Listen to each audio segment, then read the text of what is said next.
Tibetan youth Congress 22 November 2024ના રોજ અરુણાચલ પ્રદેશના બુમલા પાસેથી એક મહત્વપૂર્ણ બાઇક રેલીનો પ્રારંભ કર્યો છે।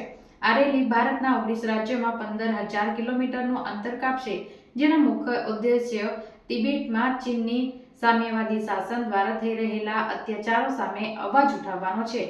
આ બાઇક રેલી ભરૂચમાં આવી પહોંચતા તિબેટીયન સમાજના લોકો દ્વારા તેમનું સ્વાગત કરાયું હતું। તિબેટીયન યુથ કોંગ્રેસ 22 નવેમ્બર 2024ના રોજ અરુણાચલ પ્રદેશ બુમલા પાસેથી એક મહત્વપૂર્ણ બાઇક રેલીનો પ્રારંભ કર્યો છે। આ રેલી ભારતના 19 રાજ્યોમાં 15,000 કિલોમીટરનું અંતર કાપશે, જેનો મુખ્ય ઉદ્દેશ્ય તિબેટમાં ચીનની સામ્યવાદી શાસન દ્વારા થઈ રહેલા અત્યાચારો સામે અવાજ ઉઠાવવાનો છે। આ બાઇક રેલી ભરૂચમાં આવી પહોંચતા તિબેટીયન સમાજના લોકો દ્વારા તેમનું સ્વાગત કરાયું હતું।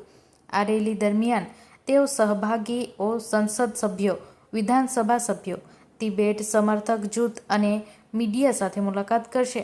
તેમનું મુખ્ય ધ્યેય તિબેટમાં થઈ રહેલા સાંસ્કૃતિક નરસંહાર તરફ આંતરરાષ્ટ્રીય સમુદાયને ધ્યાન દોરવાનું છે। ચીન તિબેટની સંસ્કૃતિ અને ઓળખને નષ્ટ કરવા માટે કઠોર નીતિઓ અપનાવી રહ્યું છે, જેમાં તિબેટીયન બાળકોને બળજબરીથી બોર્ડિંગ સ્કૂલમાં મોકલવા, સાંસ્કૃતિક શિક્ષણ પર પ્રતિબંધો અને તિબેટીયન ભાષાની રક્ષકોની ધરપકડનો સમાવેશ થાય છે। 1959માં ચીન દ્વારા તિબેટમાં બળજબરીપૂર્વક જોડાણ બાદ શાંતિપૂર્ણ ભારત તિબેટ સરહદ પર પણ જોખમ ઊભું થયું છે। ચીનની વિસ્તારવાદી નીતિઓ ભારતની સરહદ સુરક્ષા માટે મોટો પડકાર બની છે। તિબેટીયન યુથ કોંગ્રેસ ભારત સરકારને તિબેટની ઐતિહાસિક સ્વતંત્રતાને સમર્થન આપવા અને ભારત તિબેટ સરહદને માન્યતા આપવા ઠરાવ પસાર કરવા આહ્વાન કર્યું છે। તેમનું સૂત્ર છે, તિબેટ માટે સ્વતંત્રતા, ભારત માટે સુરક્ષા।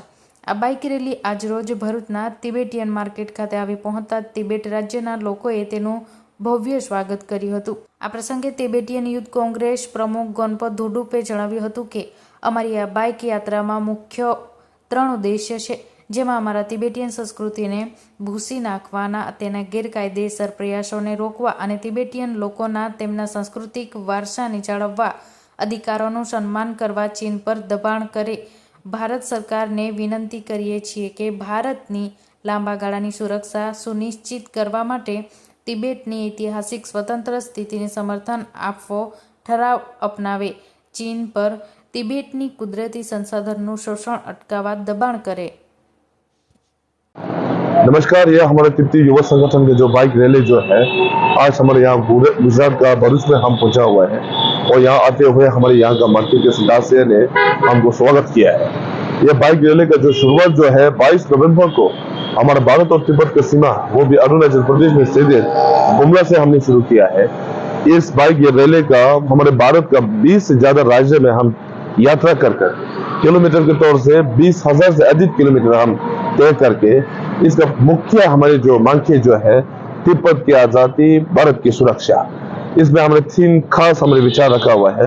पहले जो है हमारे तिब्बत का देश जो है स्वतंत्र देश था, लेकिन साल 1959 में हमारे देश को चीनी ने कब्जा कर दिया था। अभी तिब्बत के अंदर का स्थिति जो है बहुत गंभीर है। चाइना हमारे देश का संस्कृत, हमारे परंपरा, हमारे धर्म को मिटाने का प्रयास चल रहा है। उसको जल्द से जल्द रुकने का मांगे जो है पहले मांगे है। दूसरा जो है हम 20 से ज्यादा राज्य में ट्रेवल कर यात्रा कर भारत सरकार और भारतीय वासियों को हम तिब्बती की ओर से धन्यवाद बोलने के लिए 7 साल से अधिक हम इसी कठिन समय में भारत सरकार और भारतीय वासियों ने हमको सहयोग दिया था, समर्थन किया था, उसको धन्यवाद बोलना। और साथ ही हमारे भारत के सदन में जितना भी सदस्य है उन सभी को हम ये विनती करता है तिब्बत के बारे में एक नीति लाकर, उसमें तिब्बत एक आजाद देश था, अभी चीनी के कब्जे में है वो। तीसरा जो है हमारे तिब्बत का पर्यावरण के बारे में, चाइना ने हमारे देश को कब्जा करने के बाद तिब्बत के पर्यावरण को नाश कर रहा है। इसका जो आने वाले समय में जो मुश्किल और इसके कठिनाइयां जो है न केवल हम तिब्बती के लिए नहीं बल्कि हमारे भारत के लिए, दक्षिण एशिया के लिए, पूरा विश्व के लिए खतरा हो सकता है। इसके लिए तिब्बत के पर्यावरण के ऊपर जागरूक करना, उसको समर्थक मिलना जो है हमारे तीसरा मकसद है।